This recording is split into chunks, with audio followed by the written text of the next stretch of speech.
l'origine dont on pourrait partir, et si vous voulez bien, ce serait d'essayer de vous rappeler, d'aller chercher le plus loin possible en vous le premier livre qui est conté, qui ait signifié quelque chose, peut-être dans la plus tendre enfance, et d'essayer de vous le remémorer et de nous dire en quoi il a compté, et en quoi il compte encore, et peut-être qu'on tirerait ce fil-là pour avancer avec vous. Merci. Bonjour. Pour moi, tous les livres ont compté. Moi, j'ai grandi dans une maison qui était remplie de livres, et toutes sortes de livres. Alors, les premiers livres dont je me souviens, c'est ceux que mes parents m'ont lus, c'était des contes de fées. Et puis ma mère, à une époque, elle me racontait une histoire qu'elle inventait tous les soirs, dont elle était l'héroïne, où elle se promenait dans une sorte de monde construit en charcuterie, et je trouvais ça très excitant. Et il y avait tous ces livres à la maison, et il y avait un livre qui était grand comme ça. C'était un livre que ma mère avait acheté dans une brocante, et c'était en fait je crois que c'était une Bible, à une époque où avoir la Bible était interdit, et donc les gens avaient des mini-Bibles, et ma mère avait acheté ça. Et c'est pour dire à quel point il y avait des livres partout à la maison. Donc, je me souviens de lire Les 4 filles de Dr March et d'être complètement obsédée par ce livre. J'ai eu une période où je lisais les mêmes livres en boucle, sans arrêt, ce qui était une drôle de façon de lire, mais il y a eu un moment comme ça, et je crois qu'au fond, j'essayais de comprendre ce qui était aussi obsédant dans le livre. Parce que la suite de ma vie, ça a été de devenir écrivain, et donc d'une manière ou d'une autre, de percer le secret des livres, de comprendre comment on les fabrique.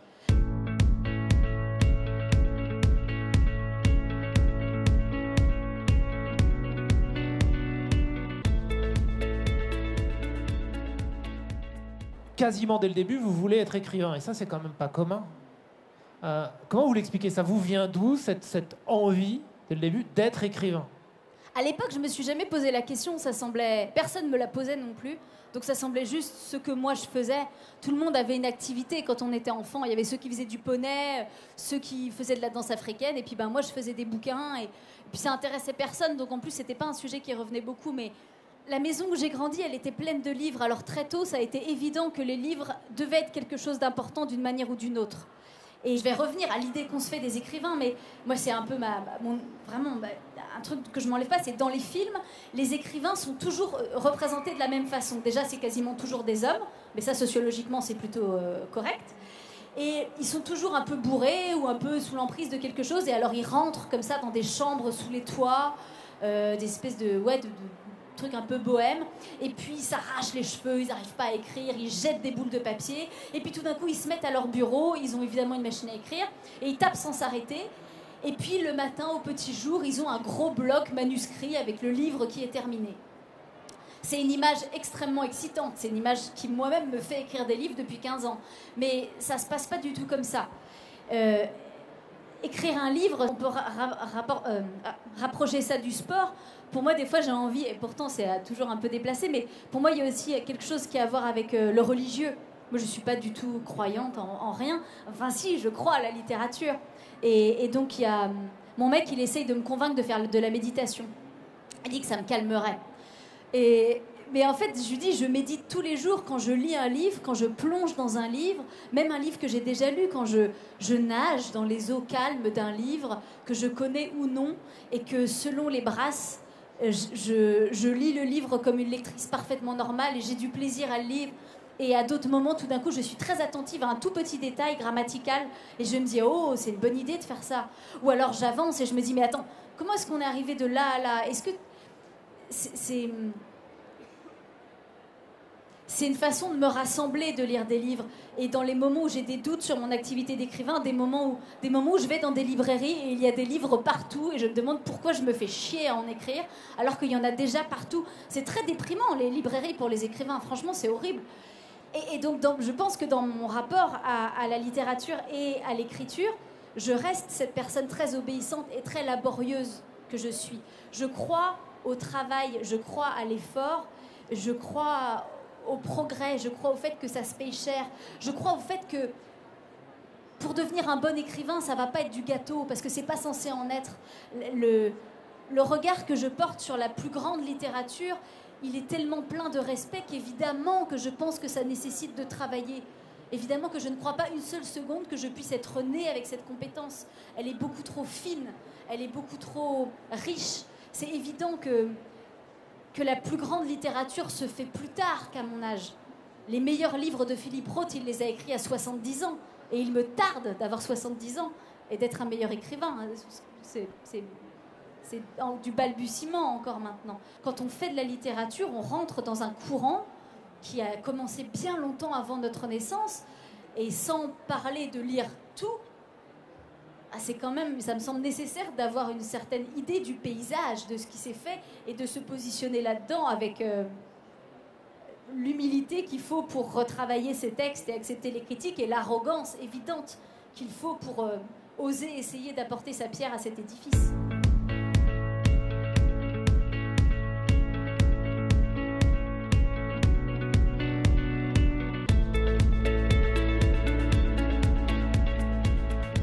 Moi, je fais de la littérature, c'est-à-dire que je fais de la fiction, principalement. Donc ça veut dire que j'écris dans mes livres des choses qui ne se sont pas produites. Alors, souvent, il y a cette opposition entre fiction et réalité, c'est-à-dire... non, mais moi, ce qui m'intéresse, c'est le monde réel. Il y a des gens comme ça qui lisent que des biographies ou des autobiographies, parce que sinon, ils ont peur d'être un peu trompés sur la marchandise. Et au moins, les biographies, les autobiographies, c'est arrivé, ou les trucs historiques, ou c'est rassurant. Et la fiction, ce serait quelque chose de futile, parce que ça raconterait des trucs qui ne sont pas arrivés. C'est quand même très con de faire ça. Il y a quand même des choses suffisamment intéressantes à raconter. Mais en fait, la fiction, ça parle aussi de la réalité d'une manière ou d'une autre. Peu importe que ce soit arrivé ou pas. C'est sorti d'un cerveau humain, donc ça nous concerne tous d'une manière ou d'une autre. Donc la fiction, pour moi, indiscutable. Il y a le plaisir d'en fabriquer, mais moi, je lis beaucoup de fiction et je m'en fous complètement que ce soit arrivé ou pas. Tant que c'est bien raconté, je préfère une histoire de fiction. Mais je lis pas que ça.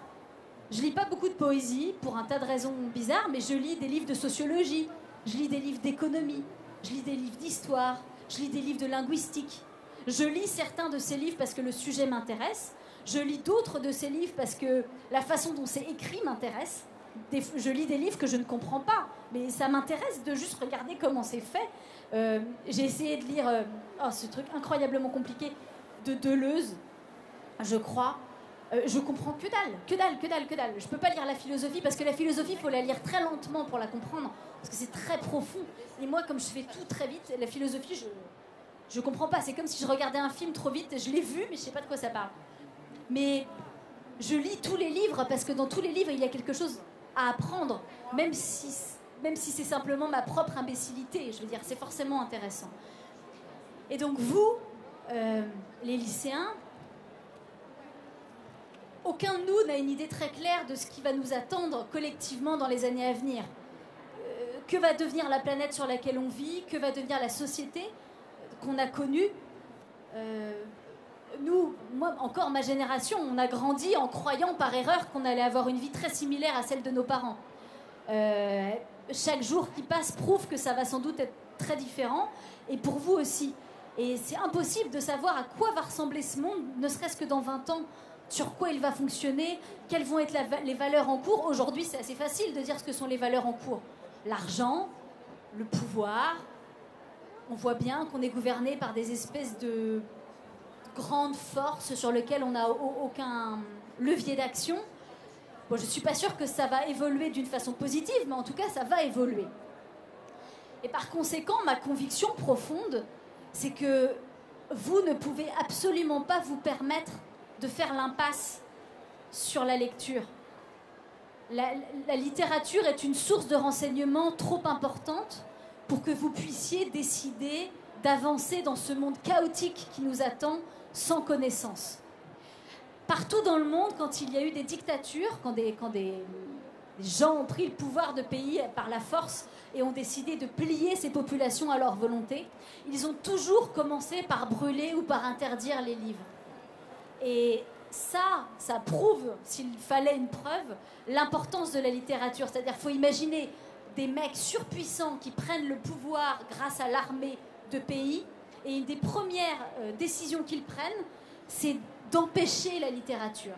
C'est bien qu'ils savent à quel point les livres sont puissants, les livres permettent la révolte, la révolution, l'éducation des masses. Et aussi, ils permettent le rêve. En Russie, les gens apprenaient des livres par cœur pour se les refiler sous le manteau. Il y a toujours eu la littérature clandestine dans les moments où la vie devenait plus difficile. Donc vous, les lycéens, vous pouvez lire absolument tout ce que vous voulez, je m'en fous, mais vous ne pouvez pas ne pas lire des livres, parce que c'est l'arme la moins chère qui est à votre disposition. Le micro arrive. Merci. Vous parlez beaucoup de l'importance de la lecture pour les jeunes, mais vous avez donc... Ah ben non, elle est en maternelle. Ah oui, du coup, votre fille, vous allez forcément, pas l'obliger, mais l'inciter à lire. Mon fils. Votre fils, pardon, j'ai compris. Du coup, vous allez l'inciter à lire, forcément. Non, ce sont deux choses différentes. Mon avis public sur ce qu'il faut faire et ma position de mère, je ne crois pas que je sois censée obliger mon enfant à faire quoi que ce soit. Je pense que c'est une position discutable, mais je pense que les choix que j'ai faits dans ma vingtaine qui m'ont permis de devenir un écrivain et les traits de caractère que j'ai cultivés n'ont aucun intérêt dans ma situation de mère. Mon obstination et ma sévérité et ma rigueur ne sont pas des qualités intéressantes pour une mère. Donc, bon, en l'occurrence, mon enfant, évidemment, il se retrouve dans la même situation que moi quand j'étais enfant. Il y a des bouquins partout, donc il lit des bouquins. Mais oui, je pense que c'est capital et qu'il faut le faire. Mais je pense pas qu'être un parent, ça implique de dire à son enfant ce qu'il faut faire. Je pense que je vais plutôt lui apprendre à nager, à faire des cabanes et à fabriquer du gaz qu'à lire des bouquins.